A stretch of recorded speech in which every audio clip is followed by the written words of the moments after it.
Bismillahirrahmanirrahim. Assalamualaikum warahmatullahi wabarakatuh. Salam sejahtera dan salam UiTM di hatiku.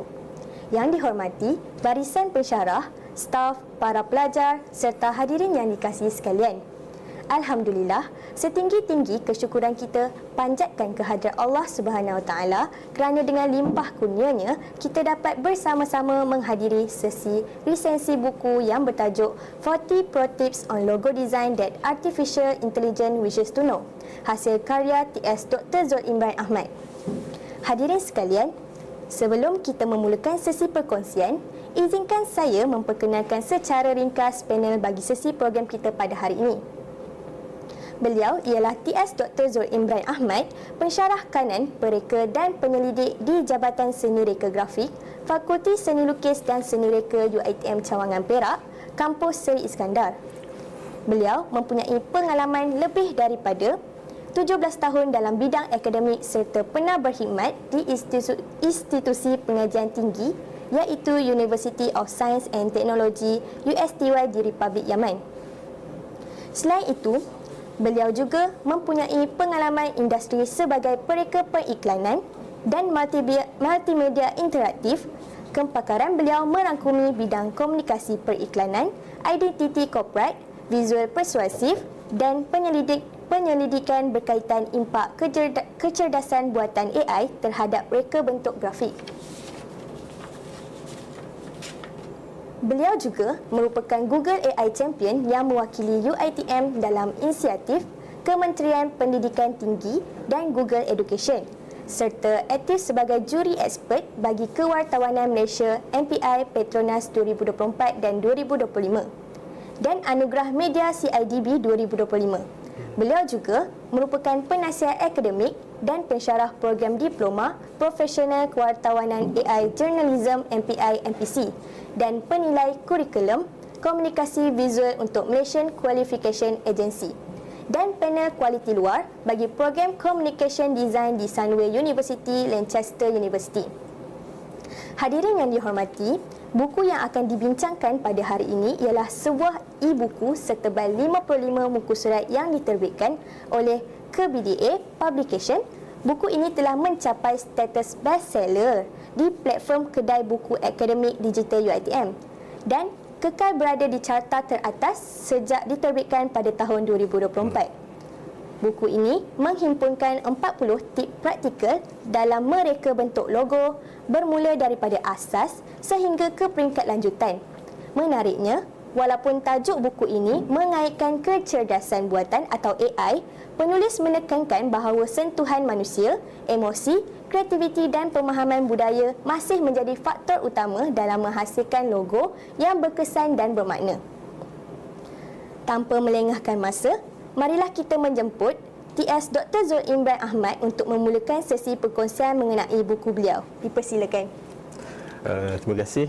Bismillahirrahmanirrahim. Alhamdulillahirabbil wassalatu wassalamu ala asyrafil anbiya'i wal mursalin wa ala alihi wa sahbihi ajma'in. Assalamualaikum warahmatullahi taala wabarakatuh. Saya ucapkan banyak-banyak terima kasih kerana jemput saya lah untuk berikan ulasan ringkas tentang buku 40 Pro Tips on Logo Design that AI Wishes to Know. Okay, so saya mula sikit lah dengan memperkenalkan lah macam mana kita dapat idea nak tulis buku ni kan. So yang pertama ni saya masa tu saya memfikirkan macam mana kita nak buat satu buku logo, tips logo yang ringkas lah. Jadi kita boleh rujuk secara pantas, kita bacaan pun secara santai kan. Untuk pelajar, of course untuk pelajar, sebab kita faham pelajar pun dia ada banyak assignment, dia ada banyak program kan khusus kena ikut. Jadi untuk fast checking tu agak payah jugalah tanpa ada nota sendiri kan. Jadi buku ni juga kita sasarkan untuk pengamal jugalah, walaupun mereka dah lama graduate daripada universiti kan, diorang dah berkecimpung dalam industri. Jadi mereka pun perlu ada jugalah satu buku yang ringkas yang diorang boleh cepat buat fact check sebagainya. Jadi walaupun pelajar dan pengamal, kita juga target kepada School of Thought contohnya macam designer yang jenis old school kan, designer yang jenis new school macam sekarang ni, okey, ada perbezaan dia. Macam old school ni kita lebih kepada traditional manual apa semua kan, and new school ni semua nak cepat. Bila semua nak cepat ni, mungkin ada benda-benda yang diorang kena bagi perhatian lah. Jadi itulah kita harapkan buku ni dia mudah faham, dan yang paling penting format dia tu, e-book ni dia sentiasa ready dalam handphone. Jadi dia boleh dibawa ke mana-mana. Jadi itu antara idea asalnya lah. So topik logo ni, kenapa buku logo? Sebab saya nampak logo ni adalah identiti yang sepatutnya mudah dilihat.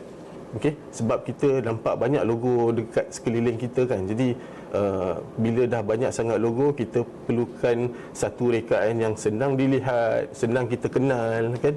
Kita senang faham logo tu tentang apa, dan setelah kita dah faham tu, kita dapat pupuk keyakinan penonton bila tengok logo tersebut. Tapi yang paling penting antara semua ini adalah selepas semua proses yang kita dah ikut, logo tu mestilah kita kena ingat kan. Kalau kita tak ingat, agak tak berkesan lah logo tu.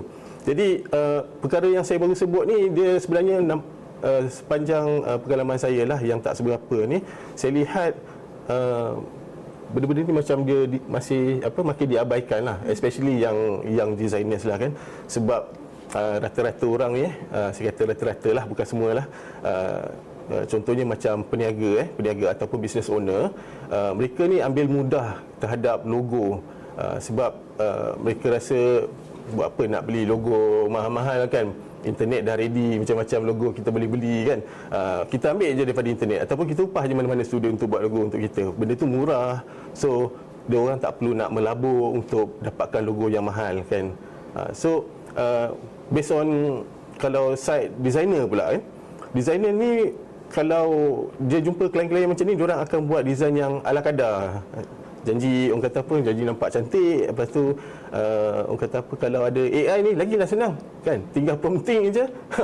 Tinggal prompting saja. Jadi hasilnya tu kita nampak selalunya dia terhasil. Kita boleh nampak dekat mana-mana especially mata-mata yang designer ni lah, diorang ada mata yang agak tajam sikit lah. Bila tengok logo tu rasa macam nak kita sendiri yang nak ubah logo tu. Jadi hasilnya nampak tak profesional, tak ada impact. Jadi yang paling teruk sekali adalah logo tu tak selamat. Okey.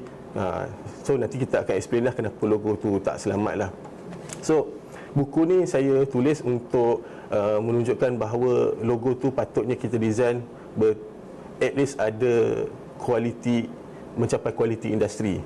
Okey, untuk dalam segi impact yang maksimum. Okey, apa impact yang maksimum tu, kita nak tekankan kepada core value ataupun nilai teras yang sepatutnya melebihi to exceed expectation target audience kita sendiri, orang yang kita sasarkan untuk tengok logo tu, dengan kena buat kajian yang serius, dan gabung pelbagai keperluan logo tu sendiri. Contohnya macam logo tu yang pertama kita kena buat untuk kita punya visibility kan, and then untuk marketing kita nak raise up sales kita nak tunjukkan kita punya keberadaan produk dan sebagainya. Kita nak reach kita punya target jualan. Kalau orang tak kenal, macam mana nak reach target jualan kan. So kita nak compete juga dengan kita punya competitors tu. Diorang pun bukan ada logo yang biasa-biasa, diorang ada logo yang hebat-hebat kan. So dalam pada nak design logo ni, kita kena juga pastikan yang kita ikut design principle lah. Design principle yang mungkin AI dia bukan terlepas pandang. AI tak ambil kisah apa sebenarnya. Sebab apa? Dia bergantung kepada prompting tu lah. Jadi maksud saya, logo kualiti industri kelas leading ni, orang awam pun sebenarnya dia boleh appreciate logo-logo yang macam ni, tapi secara subconscious lah terutamanya bila kita sendiri sebagai pengguna kita bercakap pada diri kita sendiri sebagai pengguna. Setiap kali kita beli barang, kita sanggup beli barang berkali ganda mahal daripada harga yang asal, disebabkan pengaruh logo. Okey, sebab contohnya kita bagi apa produk kopi. Okey, kopi yang kita boleh beli dekat mana-mana, kedai mamak, dekat gerai kan, tepi jalan apa semua kan, mungkin kita ambil lah flat rate dia harga RM2. Okey, but disebabkan logo, kopi tu melonjak naik jadi RM20. kopi yang kita minum di kedai-kedai yang agak eksklusif itulah kan. Jadi di sini kita nampak logo tu telah menerbitkan satu yang dipanggil sebagai brand equity. Maknanya dengan pengaruh logo tersebut dan penjenamaan yang bagus, kita dapat meraih keuntungan RM18 instead of harga kopi yang RM2 itulah. Okey, jadi itu contohlah kelas leading. Macam mana logo ni yang berkualiti dia boleh mempengaruhi orang untuk rasa tak kisah pun untuk bayar lebih untuk beli kopi itulah. Okey, so sebab itu kita nampak jenama terkemuka diorang sanggup invest sampai berjuta ringgit tau untuk dapatkan logo semata-mata untuk nak tarik perhatian, untuk nak nampakkan identiti yang unik, dan paling penting logo-logo tu mestilah dilindungi. Okey, dilindungi daripada siapa? Daripada orang-orang yang ingin untuk copy ataupun imitate logo itulah. Jadi kita sepatutnya logo-logo tersebut kena ada perlindungan IP dan sebagainya. Jadi buku ni sasaran pembaca ni memang kita maklumlah sesuai kepada pelajar dan pengamal. Tapi sebenarnya kalau kita lihat dari sudut pemilik bisnes macam SME, small medium size enterprise ni, owner-owner ni pun boleh beli juga buku ni, bukan pasal apa, bukan suruh diorang buat logo, tapi untuk mereka tinjau, kenal kalau diorang nak hire designer ataupun nak beli logo, apa yang patut ada dalam logo diorang. Jadi diorang boleh kawal apa yang diorang nak tonjolkan dalam bentuk identiti bisnes ke, ataupun dari sudut identiti produk ke kan. Jadi supaya benda tu kalau kita design dia tak ke arah lain lah.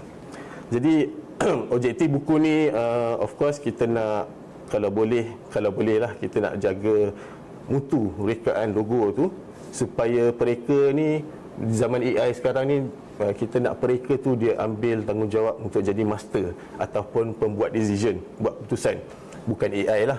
Jadi dengan ada buku ni, ia boleh jadi seperti reminder ataupun jadi checklist kepada mereka, apa yang diorang belum cover dan apa lagi yang diorang perlu cover lah. Okey, so dengan ada tips-tips ni, dengan sedikit ilmu yang ada, kita boleh menulis prompting AI dengan lebih berkesan lah. Kita tak tulis prompting AI dengan bersahaja dengan contohnya, AI tolong desainkan saya satu logo yang baik untuk syarikat saya, dan AI pun akan produce whatever yang AI akan produce, dan benda tu akan jadi tak berapa profesional. Jadi seperti mana yang Cik pengurusi majlis kita telah memperkenalkan, ya betul, buku ni adalah buku 40 tips rekaan kepada pelajar dan pengamal yang ada 55 muka surat. Jadi dalam setiap muka surat tu sebenarnya dia tak ada penerangan yang meleret, semuanya straightforward. Okey, contohnya untuk setiap satu tips kita akan terangkan secara ringkas apa maksud tips tersebut dan apa benda yang perlu kita pertimbangkan untuk kita buat tips tersebut. Jadi dalam page yang sama saya juga letakkan soalan retorik untuk soalan ni bukan untuk dijawab lah, tapi soalan untuk kita ambil cerna kepada apa yang kita sedang lakukan. Soalan retorik kepada mereka lah. Contohnya dalam kita nak memenuhi tips tersebut, apakah pertimbangan yang perlu kita buat, dan lastly ada petua untuk kita berhati-hati dalam kita execute tips yang saya berikan tu. So maknanya dalam setiap page, dalam 40 petua tu, 40 tips tadi tu, kita ada penerangan, kita ada benda yang perlu kita pertimbangkan, kita ada soalan retorik, dan kita ada juga petua. So dia memang quite concise, straightforward, dia tak ada penerangan yang melirik, bukan macam buku novel lah. Itu macam Cik Pengurusi Majlis tadi bagi tahu yang buku ni ada tak adalah kaitan secara langsung kepada AI, tapi kenapa saya letakkan tajuk AI ni, kenapa AI cemburu dengan pereka manusia, kan? Macam ni lah, saya cuba ambil beberapa tips daripada buku saya untuk saya jelaskan apa yang saya maksudkan dengan AI yang cemburu ni. Okey. So saya ambil tips yang pertama lah untuk memahami pemahaman mendalam kepada jenama. Contohnya macam kita nak reka satu jenama logo, okey. Jadi memahami jenama ni dia termasuk dalam bentuk identiti, kita nak tonjolkan dia punya nilai teras dia, core value dia kan. Kita nak logo tersebut dia sesuai dengan sasaran kita. Sebab satu design tak boleh untuk semua orang. Design ni memang kita kena ada target dia. Jadi kita tak boleh kata satu design ni fit untuk semua orang lah. Jadi kalau kita tak faham ilmu jenama dan simply minta AI untuk buat kita punya logo design tu, AI akan hasilkan logo, bukan tak hasilkan logo, tapi hasilkan logo yang tak ada empati. Dia tak tahu nilai teras, dia tak tahu contohnya macam latar belakang perniagaan yang kita sedang buat tu. Apatah lagi dia nak cuba faham benda-benda yang kritikal lah, macam brand architecture. Contohnya macam perniagaan tu sendiri telah ada logo yang sebelum ini dan dia cuba buat logo baru. So bila AI buat tu logo tu dia tak macam synchronize dengan logo yang dah sedia ada tu. So benda-benda macam ni AI dia takkan dapat gambaran sepenuhnya lah, kecuali ada campur tangan kita lah sebagai designer. So kegagalan untuk kita nak faham intipati jenama tu, dia akan sebabkan logo tu dia terputus hubungan lah, dia lost connection dengan kita punya target. Sebab mungkin sebelum ni kita perniagaan tu dah ada target audience yang contohnya regular customer, diorang dah biasa tengok logo-logo macam tu, dan tiba-tiba ada come out dengan satu logo AI yang baru yang nampak totally berlainan konsep, berlainan dia punya roh dia kan, spirit dia kan, everything. So kalau kita pakai AI tanpa ada ilmu, apa yang kita kena buat? Kita terpaksa telan lah semua logo yang AI buat ni, walaupun dia nampak pelik. Jadi untuk pengetahuan Cikgu Kursi Majlis dan para penonton, setakat ni kita nampak dah mula banyak kajian lah tentang logo AI yang pelik. Okey, yang boleh buat penonton tertarik. Memang logo AI ni dia boleh buat penonton tertarik, tetapi dari aspek pembelian, logo AI akan buatkan pembeli, pengguna macam kita ni berfikir dua kali. Kita nak beli ke tak? Sebab kita tak yakin dengan logo tersebut. Okey. So tips yang seterusnya, okey, berkenaan penglibatan klien ataupun pelanggan kita lah. Kita sebagai designer kita akan deal dengan klien yang pelbagai, dan ini tips yang nombor 12 dan tips nombor 20 dari segi maklum balas. Okey. AI tak dapat nak proses maklum balas. Contohnya macam setiap rekaan yang kita buat, kita akan ada proses untuk penambahbaikan. Jadi setiap kali kita proceed untuk satu rekaan logo dan sebagainya, kita akan bertemu dengan klien kita untuk dapatkan feedback mereka lah. Apa yang mereka perlukan, apa yang masih lagi tak cukup kan. Jadi AI dekat sini dia tak dapat duduk bersembang dengan klien. Dia tak tahu apa klien nak kan. Jadi dia tak dapat nak selami hasrat klien, apa yang klien nak. Diorang AI ni dia tak dapat nak cam emosi klien ni macam mana. AI ni dia tak macam kita jumpa klien kan, kita buat satu design macam contohnya poster ni, klien tengok kita tak kita walaupun klien tak cakap apa-apa, tapi kita boleh baca dia punya air muka dia suka ke tak suka ke kan logo. So itu yang AI tak dapat nak buat lah. Jadi itu siapa yang biasa deal dengan klien yang macam ni, terutama yang cerewet tu, dia akan tahulah. Jadi yang saya nak cuba jelaskan di sini, AI dia tak dapat nak bagi negative feedback loop tu. Sebab yang ni sangat penting lah untuk kita nak improve rekaan tu dari semasa ke semasa lah. So yang ni untuk tips yang 12 dan ke-20. So satu lagi tips yang saya nak bagi tahu tentang kepekaan budaya adat resam kita kan. Lepas tu untuk elakkan emosi negatif. Yang ni tips 23 dan 32. Nombor tu saya main kat situ. Ini adalah perkara yang paling AI tak peduli sebenarnya. Okey, sebagai manusia kita faham in and out lah kan tentang budaya. Kita kenal lah, macam contohnya warna ataupun bentuk tertentu yang mungkin singgung perasaan sesetengah kaum kan, setengah orang kan. So kita juga peka kepada benda-benda yang akan bangkitkan emosi negatif walaupun kita just buat logo. Okey, AI ni dia hanya proses data apa yang kita prompt pada dia. Jadi dia tak ada common sense macam kita masa generate design tu. Jadi mereka amatur ni, yang saya sebut sebagai amatur ni, mereka yang baru nak berjinak-jinak ni kepada rekaan logo, cuba nak berjinak-jinak dengan menggunakan AI. Kalau mereka ni bersandarkan kepada AI semata-mata kan, diorang akan masuk trap lah. Masuk trap tu maksudnya diorang akan hadapi masalah pelbagai implikasi after diorang buat logo tu lah, kalau logo tu digunakan. Contohnya dari segi praktikal, contohnya logo tu dekat boleh nampak, bila belakang sikit dah tak nampak. Dari segi readability, itu dari segi praktikal lah contohnya. Dan dari segi perundangan, contohnya depan dengan tindakan mahkamah. Sebab kita tahu AI ni dia akan ambil contoh-contoh visual yang dia train daripada internet kan. Jadi mungkin dia akan letakkan visual-visual yang pernah dibuat sebelum ni dan digunakan balik lah sebagai design tu. Okey, saya nak sambung ni sikit. Rasa dah seronok lah ni nak cerita pasal logo kan. Sebab logo ni boleh kata kita punya passion. Setiap kali kita mengajar kepada pelajar kita, okey, pelajar akan bertanya soalan-soalan macam ni. Itu antara sebab jugalah kenapa saya buat buku ni. Sebab kita rasa buku ni akan jadi FAQ kepada student. Diorang nak tahu apa benda yang pasal logo, benda yang quite practical, instead of baca buku yang quite akademik kan. Diorang nak tahu okey, dalam segi akademik, dari segi macam mana pula proses dekat industri tu macam mana. So kita bagi tips satu lagi tentang kesederhanaan, ataupun satu lagi logo yang ada message-message yang tersembunyi lah, hidden message lah. Okey, so yang ni untuk penonton lah kalau kita nak kekal relevan dekat zaman AI ni, sebab banyak orang yang bangkitkan tentang kehilangan kerja kan masa AI ni kan. So sebagai mereka kita perlu mahir dalam membuat rekaan yang sederhana. Sebab apa? Sebab AI dia ada tendensi untuk buat design yang kompleks. Contohnya macam dalam masalah jumlah color, okey, jumlah simbol ataupun penggunaan typography, cara dia buat layout dan finishing logo tersebut lah. Biasanya AI akan langgar lah semua tu. Kalau kita tak prompting betul-betul, AI akan langgar dan logo akan jadi seperti ikon. Dia ada perbezaan definisi antara logo dan ikon.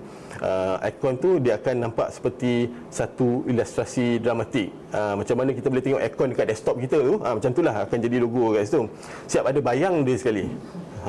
Okay. Jadi logo tu bila AI buat, AI ni dia terlampau nak bagi kita happy. Jadi dia akan buat design yang over kepada logo kita.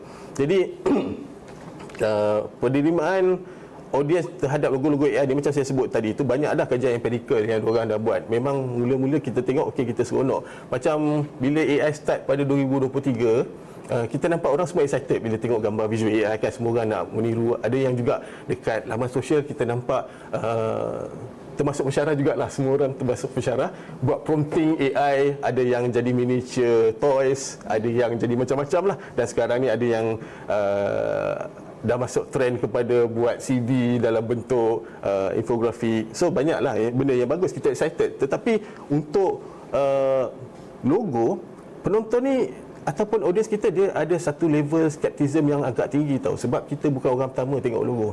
Kita hari-hari tengok logo. Sedar tak sedar kita tengok logo. Mana-mana kita pergi kita nampak logo. Jadi kita dah ada cita rasa terhadap logo tu. Jadi kalau AI buat logo, yes, kita boleh appreciate dengan hargai design dia, nampak cantik apa semua kan. Tapi kalau in terms of nak yakin, nak percaya tu dia macam susah sikit. Sebab kita tahu benda tu kalau kita sebut artificial intelligence, kecerdasan buatan. Tapi logo tu dia akan jadi design artificial design, bukan buatan dah, tiruan. Jadi disebabkan itu orang akan jadi berhati-hatilah. Jadi bila langsung tak ada sentuhan manusia ni, something will go off. Something will go off. Memang akan ada something yang pelik yang boleh menyebabkan value logo yang kita reka tu, yang asalnya kita nak naikkan value contohnya bisnes ke produk ke, dia dah jadi terbalik, dia jadi jatuh. Disebabkan you pakai logo tu, produk you tak laku, orang tak yakin. Sedangkan kita nak buat logo nak bagi laku ni kan. Itu masalah dia. Jadi dia risiko dia sangat tinggilah kepada brand yang nak gunakan logo AI ni tanpa ada apa-apa sokongan lah dari segi knowledge. So tips yang seterusnya yang saya nak share kepada penonton semua dan Cik Kursi majlis, berkenaan tentang logo yang rekaan dia timeless. Timeless means that logo tu kekal elok di mata kita walaupun masa itu berlalu kan. Dia orang kata evergreen lah. Okey. So masalah tentang AI ni, bila kita minta ada prompting untuk buat logo kan, dia ni AI dia ada tendensi juga untuk ikut trend semasa. Dia sebab itu apa yang dilatih ya kepada dia. Jadi tips yang nombor 6 lah saya letakkan dalam buku ni, kita akan cuba elakkan elemen trend lah dalam design logo kita, dan kita sasarkan rekaan yang evergreen ataupun timeless lah. Sebab logo yang terlampau ikut trend ni, dia akan ada masalah dari segi cepat lapuk. Cepat lapuk, dan kita akan perasan beberapa brand yang kita kenal pun tak sampai beberapa tahun diorang dah tukar logo design yang baru kan. Jadi dia lebih kerap ditukar lah sebabkan dia terlampau ikut trend, dan bila trend tu berubah, dia pun kena berubah juga ikut trend tu. Jadi apa yang saya nak simpulkan daripada buku logo saya ni, walaupun kita bagi tips dari segi secara konvensional macam mana kita nak mereka logo, tapi sebenarnya kita boleh lihat dari sudut macam mana ilmu 40 tips ni boleh kita gunakan untuk membantu kita buat prompting dalam kita punya AI application, contohnya Gemini kan, ataupun ChatGPT. Jadi kesimpulan yang saya nak bagi tahu kepada semua adalah AI ni bukanlah musuh kita pun kan. Cuma kita kena faham yang AI ni sebagai satu alat, tapi dia bukanlah untuk menggantikan kita sebagai designer. Okey, tapi untuk guna alat ni kita perlu ada human touch. Human touch tu nak dapat daripada mana? Kena ada ilmu lah. Kena ada ilmu. Bila kita ada ilmu dan kita tanya kepada AI, kita boleh buat justifikasi, kita boleh double check apa yang AI produce kan. So pada saya lah ya, logo ni saya anggap bukanlah satu seni. Logo ni bukan seni. Okey, pada saya logo bukan seni. Logo adalah satu design. Sebab apa? Sebab design ni adalah benda yang pragmatik, benda yang menyelesaikan masalah. Okay, kita tak simply buat logo just untuk to be look nice. Kita nak selesaikan masalah dari segi jualan, visibility, kita nak orang beli, nak tingkatkan sales dan sebagainya kan. Jadi logo ni dia melibatkan pemahaman yang mendalam tentang jenama tu sendiri. Diorang kena kenal mendalam tentang siapa audiens yang diorang cuba nak capai. Jadi benda-benda ni memerlukan kajian yang mendalam, not simply untuk kita just beli logo dekat mana-mana dan kita terus pakai AI dan sebagainya. Jadi kepada tuan-tuan puan-puan semua, teruskanlah hasilkan design yang selesaikan masalah, buat eksperimen dalam logo kita. Tak semestinya kita buat logo tu kita terus berpuas hati kan. Kita cuba lagi buat eksperimen dan kita enjoy lah setiap langkah kita bila kita develop design tu. Jadi ada banyak lagi tips yang menarik dalam buku ni.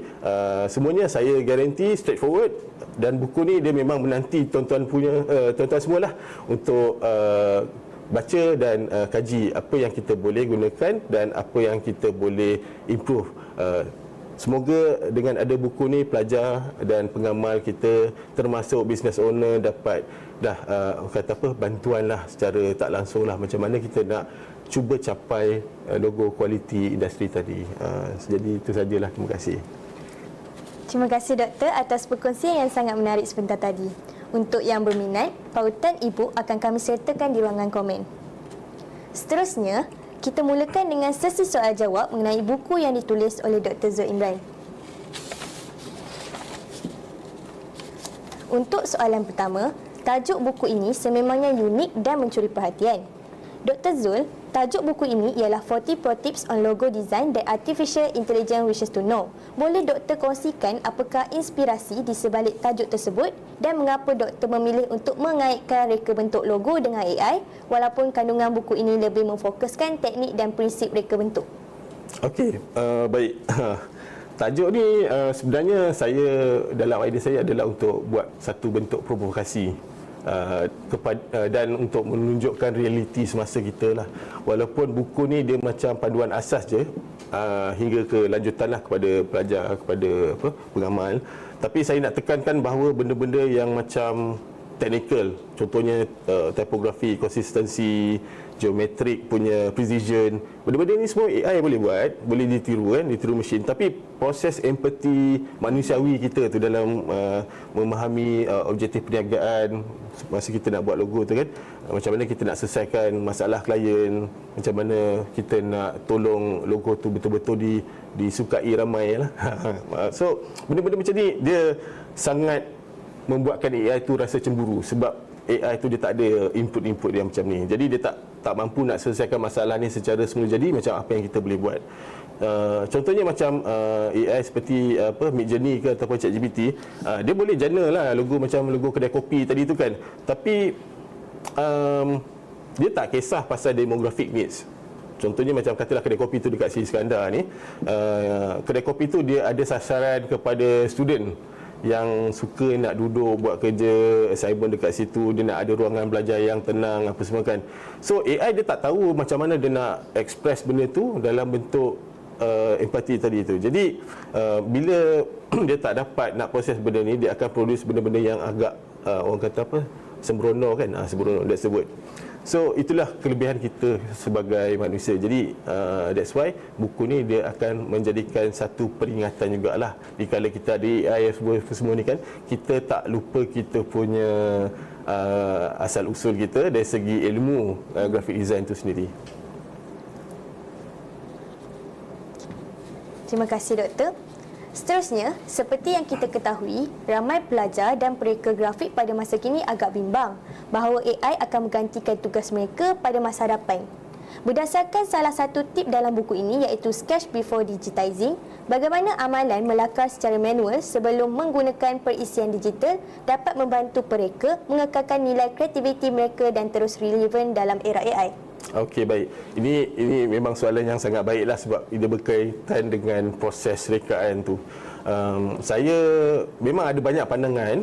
Ada yang kata kenapa kita nak go back to Stone Age untuk buat balik benda-benda tu susah, nak kena beli layout pad, nak kena buat sketches, nak buat marker rendering apa semua kan. Sekarang zaman dah berubah, semua kerja dah cepat. Kita buat terus je on machine kan dan terus jual. Tapi saya menekankan manual ni sebelum beralih ke mesin ataupun ke alat digital untuk teroka idea secara bebas. Macam contohnya kalau kita start dengan selai kertas dan pensel, kita boleh bebas untuk letak macam-macam idea kita boleh letak kat situ tanpa terkongkong dengan pengetahuan penggunaan software. Contohnya kalau kita tak reti nak pakai software tu, kita terhad kepada tools yang kita tahu pakai je. So benda tu akan melimitkan ataupun bagi batasan kepada kita punya idea. Disebabkan kita tak reti pakai software tu, jadi kita hanya boleh buat design berdasarkan idea yang bersandarkan kepada apa yang kita tahu pakai. Jadi itu yang saya rasa benda tu akan merugikan kita lah sebenarnya. So macam AI ni dia bermula daripada prompting kepada pixel. Okey, tapi manusia macam kita ni, kita buat design dia bermula daripada hati ke tangan. Cewa kan macam tu. Daripada hati ke tangan, misalnya kita buat benda tu dengan kita punya feeling. So lakaran ni dia membolehkan kita untuk teroka konsep yang lebih unik lah. So yang ni saya rasa tips yang berkaitan dengan tips nombor 7 ataupun rekat logo secara organik. Okey, so saya cuba bagi contoh cuba bagi contoh. Kita lihat big brand macam Nike ataupun Apple. Semuanya bermula daripada simple sketches. Macam mana dia buat Nike buat swoosh shape tu. Okey, so dia akan bagi makna yang abstrak kepada shape tersebut. Tapi kalau kita minta AI, tolong reka saya satu logo brand kasut. Okey, logo kasut. So kemungkinan AI apa yang dia akan buat adalah dia akan lukis kasut sebagai logo. Dia takkan explore kepada abstrak, dia takkan explore jenis logo yang lain, contohnya pictorial visual, dia takkan explore logo type, dia takkan explore initial logo, dia takkan explore abstract logo, dan dia of course dia takkan buat combination pun. So kita without this knowledge, kita akan macam terpaksa telan je lah apa yang AI bagi tu. So inilah yang kita ada lebih daripada AI ni, abstract thinking dan metafora, cara kita convert idea ataupun kita menggantikan secara metafora kan. Contohnya kasut, instead of kita lukis kasut, kita gantikan kasut tu dengan shape yang lain sebagai metafora. So benda-benda macam ni AI masih belum mampu lagi lah nak tiru daripada empty canvas. Baiklah, menarik sekali penjelasan tersebut. Soalan seterusnya, doktor telah menghimpunkan 40 tip penting dalam buku ini hasil pengalaman bersama klien sebenar. Daripada kesemua tip tersebut, apakah cabaran paling besar yang sering dipandang ringan oleh pereka baharu ketika mereka bentuk logo dan mungkin juga merupakan aspek yang sukar difahami atau terlepas pandang oleh sistem AI? Okey, sebenarnya ada banyak. Tapi saya nak ambil satu tip daripada buku saya, tip nombor 31, tentang overcomplication ataupun benda ni memang saya nampak kerap berlaku lah, sebab bila tadi saya ada explain tentang kesederhanaan. So AI ni dah ada tendensi untuk buat rekaan yang agak kompleks lah. Jadi pereka baru dan juga AI, ini saya sebut dua pihak ni, pereka baru dan juga AI ni suka masukkan terlampau banyak elemen dalam satu logo. Macam benda ni kita akan selalu jumpa dekat pelajar-pelajar yang baru masuk lah. Macam kami punya jabatan, pelajar semester 2, semester 3 kan, diorang start buat logo tu, diorang over excited untuk buat logo tu. Jadi macam-macam dia nak letak dalam tu. So AI pun sebenarnya dia ada sikap yang sama. Jadi dia orang suka buat macam ni untuk nampakkan logo tu nampak gah, nampak hebat, semua ada dekat situ. So cabaran yang sebenar dalam rekaan adalah untuk buat rekaan yang simple. Okey, yang tu simple memang nampak mudah, nampak ringkas, tapi susah nak buat sebenarnya, sebab kita ada macam-macam yang perlu kita bagi pertimbangan. So tips yang nombor 3 ni perlu kita tekankan kesederhanaan ni untuk kita elakkan mesej tu overcomplicated dan benda tu jelas lah sampai dekat public. Contoh kita tengok, perasan tak macam logo-logo yang syarikat yang kita kenal lah, contoh saya ambil contoh logo Proton. Okey, logo Proton. Dan mungkin Burger King.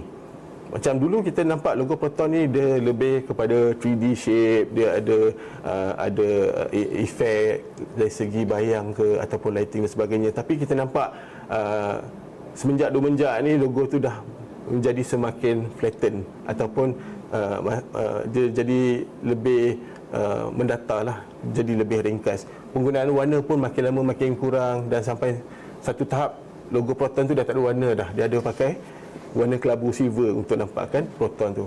Sebab macam kalau kita ingat dulu Proton Saga masa launching kan, kita nampak macam mana logo Proton tu dengan warna bendera Malaysia semua ada dekat situ. So kelamaan dia akan jadi simple. So yang kita nampak trend ini dia orang buang efek 3D, buang bayang, buang lighting apa semua kan, untuk jadikan logo tu lebih simple lah. Tapi AI pula dia cenderung untuk buat benda-benda macam tu. Okey, dia cenderung nak masukkan semua benda dalam tu, nak bagi perincian, nak bagi detail daripada logo tu lah. So dia buatkan logo corporate yang kita cuba bina, kalau pakai AI dia nampak macam bukan logo corporate lah, dia nampak macam taman rekreasi. Dia seolah-olah macam tu, berbanding kepada satu entiti perniagaan yang nampak profesional, nampak mantap kan. Jadi itulah cabaran yang paling besar saya rasa. Baiklah, boleh kita ke soalan seterusnya? Okey. Dalam buku ini, doktor turut membincangkan tentang psikologi warna. Pada pandangan doktor, sejauh manakah pentingnya elemen emosi dan pemahaman psikologi manusia dalam pemilihan warna sesebuah logo berbanding AI yang hanya membuat cadangan berdasarkan data dan algoritma? Okey, aspek warna ataupun elemen warna ni dia memang sangat-sangat kritikal lah. Sebab warna ni dia bermain dengan kita punya nilai afektif ataupun emosi kita. Warna ni juga dia memberikan satu cerminan kepada personality kita. Okey, jadi memang betul AI dia boleh bagi cadangan, suggestion tentang warna-warna yang kita boleh gunakan kepada logo. Tapi dekat manusia ni kita perlu nilai sama ada warna tu dia ada fungsi ataupun tidak. Sebab tu saya kata tadi, logo ni dia bukan seni. Dia bukan just nak nampak estetik ataupun nampak cantik saja. Logo ataupun rekaan ataupun design dia perlu jadi pragmatik. Dia kena selesaikan masalah. Okey, bukan just nak nampak cantik saja.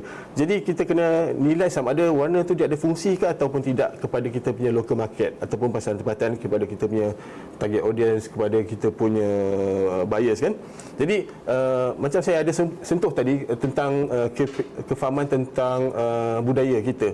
Kalau kita pakai warna yang salah macam tadi, dia boleh cetuskan emosi yang tak berapa bagus kan, ketegangan kaum dan sebagainya.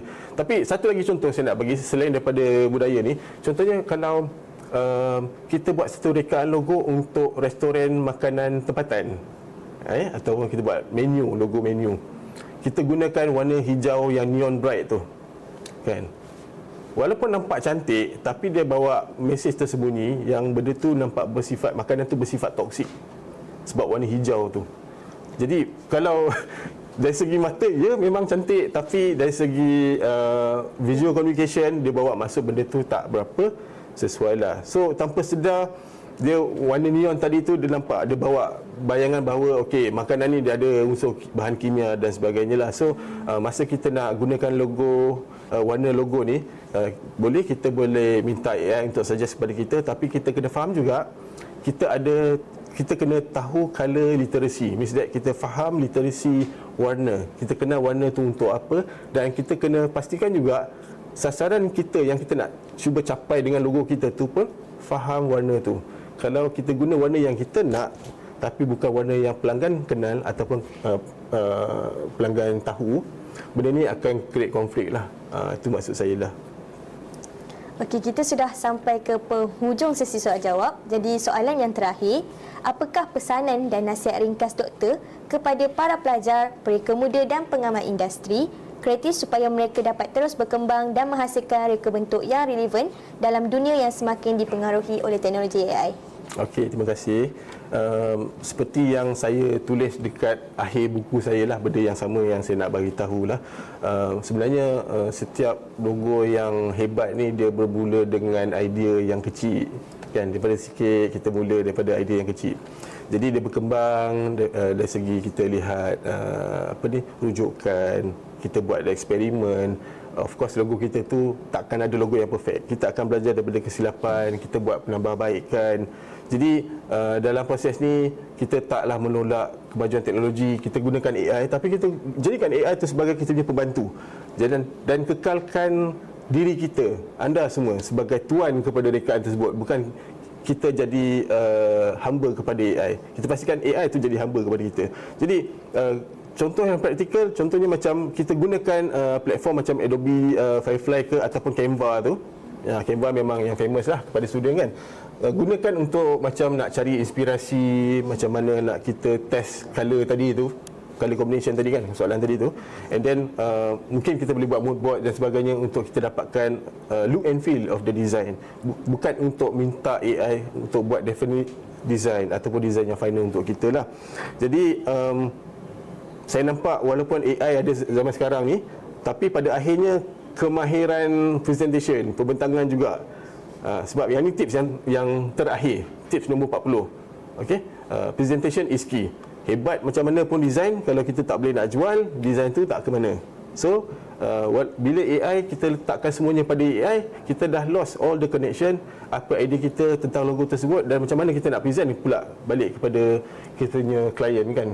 So bila klien tanya, design ni berdasarkan apa? So kita tak tahu sebab kita minta AI semua buat. Jadi kita nak elakkan masalah ni, sebab tu kita perlu tahu, kita kena buat justifikasi, dan AI tu jadi pembantu. So kita kena, dalam setiap design kita ni, kita pastikan kita ada empati lah. Kita letakkan hati kita dalam design, sebab itulah yang membuatkan industri bayar kita sebenarnya. Kan? Klien bayar kita untuk dapatkan design macam tu. Diorang bayar kita sebab bakat kita, bukan diorang bayar mesin ataupun bayar AI. So itu sajalah. Terima kasih diucapkan kepada Dr. Zul atas perkongsian yang sangat bermanfaat dan membuka perspektif baru kepada kita semua mengenai dunia reka bentuk logo serta peranan manusia dalam era AI ini. Sesungguhnya, sesi pada hari ini mengingatkan kita bahawa teknologi mungkin mampu membantu mempercepatkan proses reka bentuk. Namun, kreativiti, empati, pengalaman dan sentuhan manusia tetap menjadi elemen yang tidak dapat digantikan sepenuhnya. Dengan itu, berakhirlah sesi resensi buku 40 Pro Tips on Logo Design That Artificial Intelligence Wishes to Know pada hari ini. Terima kasih atas perhatian dan penyertaan semua hadirin. Sekian, wabillahi taufiq wa hidayah. Assalamualaikum warahmatullahi wabarakatuh. Terima kasih. Terima kasih. Terima kasih.